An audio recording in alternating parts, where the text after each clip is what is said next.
Hello, I'm Josh. I'm an illustrator, artist, designer. I do Dreadfully Drawn. Dreadfully Drawn is a caricature-based project that I run every day of my life. Something I love doing. It inspires me every day.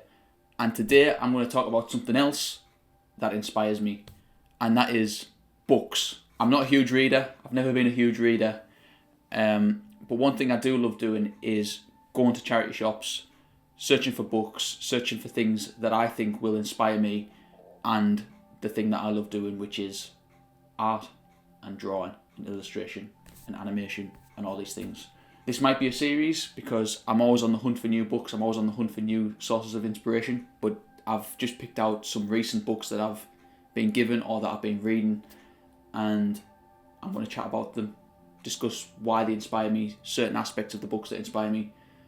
Let's get started. First book that I'm going to talk about is a generic book. It is the A to Z of art. It is, like I said, it's very generic. It is full of the best, most iconic artists of all time. You've got your Van Goghs, your Monets, your Michelangelos. You've also got, people who create sculptures that I have absolutely no interest in or idea in. It's not to say that I write those sort of things off. I can see why people like them. I do think it is worth knowing about them. It's worth maybe taking a slight interest in them. Body forms, body shapes, art forms. But there are elements of it that I just think couldn't care less about. The good thing about these sort of generic art-based books is that you can find a piece of work that you like and then go on a journey from there that you might not have known about if it hadn't been for these sorts of books. So for example, Robert Motherwell, I don't care too much for this. I'm sorry, he died in 1991, so I'm sure he's not that bothered. I'll find one that I quite like. Alfred Sisley, for example, I quite like this piece. I could then Google him or go out and find a book based on his work, and from there you see different art movements that he was involved in, or art movements that inspired him, or art movements that were inspired by him, if he was, influential enough to create an art movement. And from there, you go on a journey of self-discovery, and you find people that created work similar to him. I paid £1.25 for this, so, if I find one artist out of that book, then you've got to say it was worth it. For example, I'm a massive fan of L.S. Lowry, and I have been for a while. We went to the art gallery in Manchester to see his work. He created works that were inspired by areas that he loved and that he grew up in and that were relevant to him. I've actually, like a teacher, I've actually saved some pieces of work that I wanted to talk about. Although this is absolutely nothing like the kind of work that I create, and it was done with oil painting, what I think you can take inspiration from, like for example this character in the background here, I would probably use that, or the line going down here that sort of takes your eye away. I find that more interesting than sort of trying to recreate his work, because I never would be able to, and I've got no interest in really recreating his work. So it's little things like that, colours that they use. I mean they're amazing, especially like that's amazing. Expressions on faces, emotion, little elements like that, detail in the hair, how colours, like the darker colours around the body and then the lighter colours at the top.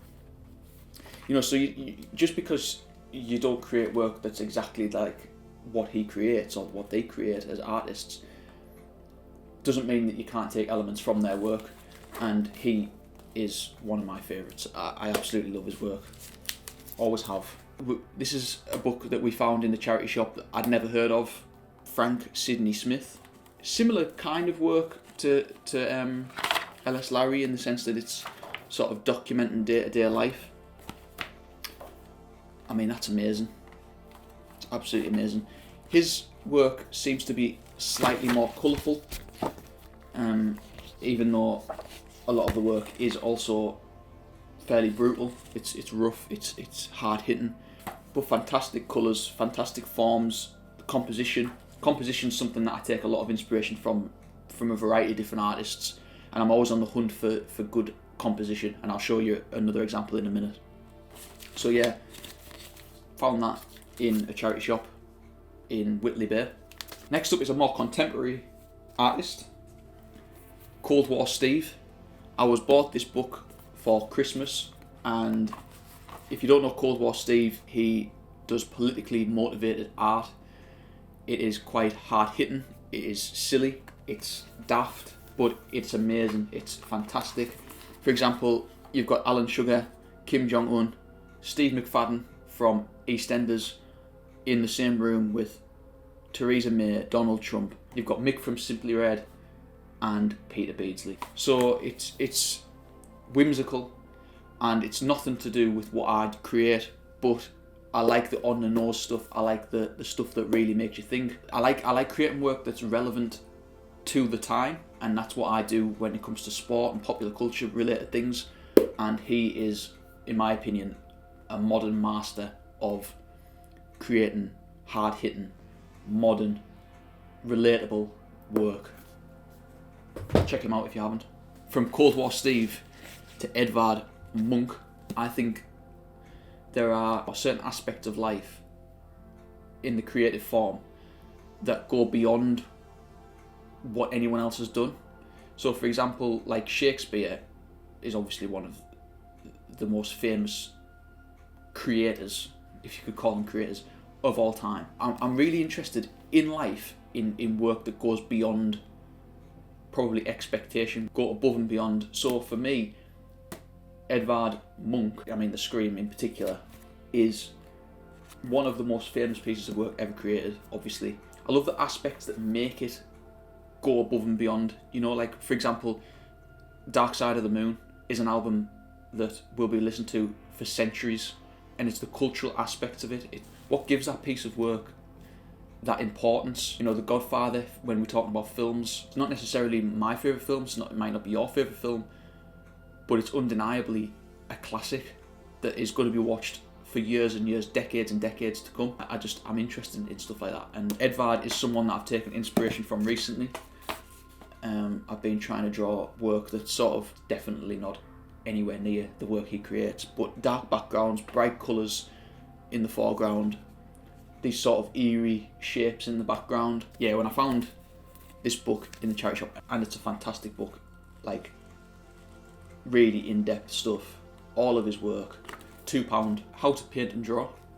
This is from the days when you couldn't go on YouTube and watch a 3.5 minute tutorial on how to move a shape on After Effects. This is your bread and butter if you're talking about art and design. You've got different, colour wheels, how to set up canvases, how to set up books, the studio and equipment. This is like human anatomy, abstract art, the drawing, what's this, mosaics. Just a brilliant book. I had to buy it. The book in itself is a piece of art, and even if I take one thing out of it, then it's worth it. We went into this sort of community centre shop, and you got 5 books for free. So we picked up some Garfield books, and I was never really into Garfield as a kid, but I'm really interested in the comic book aspects of the work. My work is kind of sort of inspired by comic books and comics, and I like to think that my work has a similar sort of edge to comics. These books are endless in terms of what you can take from them. If you want to create speech bubbles, how to create speech bubbles, the layout, composition is important when it comes to comic book creating. I love stuff like this. To pick these up for free, not for £3, for free, it's a no-brainer. And in a similar vein, we got this for £4. I'd never heard of this before. Homicidal Psycho Cat. Some really nice pages to take inspiration from. Mainly composition, colours, how the colour black can really make a piece of work pop. Like this, for example. Look at the composition of these. So you've got this square here, but everything's in the bottom third. It's all in the bottom third with the background at the top. And that's something that I use all the time in my work. I love trying to get the eye and the focus onto a specific part and having a large space of dead space, basically. It's something that I really do take inspiration from. It's a great book, a really nice book. And finally, I picked this up in a charity shop in my hometown for £5. I used to watch this as a kid and I always forget about it. I always forget it ever exists. I absolutely loved it. It's Asterix. Yeah, I picked this up for £5. I mean, some of the drawings in it, the details, they are really great. And also when I find something like this, it just takes me straight back to being a kid and watching it. So I had to pick it up, I had to buy it. Again, it's sort of comic, well, it is comic book related. And there's always things you can pick out. Just great stuff, great stuff. And that is that. I think we've probably paid £15-20 for these books. And if I can get any inspiration from them at any point in my life, I might not take inspiration from them now, but it might be in sort of 10 years time I pick up this book and think, I'm interested in Richard Hamilton's work. I'll have a Google of him and I'll do some research on him and take inspiration from that. Then, that so be it. I might never take anything from this book, but it's there if I need it. And I will see if I pick up any more books. I'm sure I will, because I'm always on the hunt for them. Books. Thank you for watching. If you yourself know of any artists or books that you think would be of interest to me, then please do let me know. Thank you, and I'll see you in the next video. Goodbye.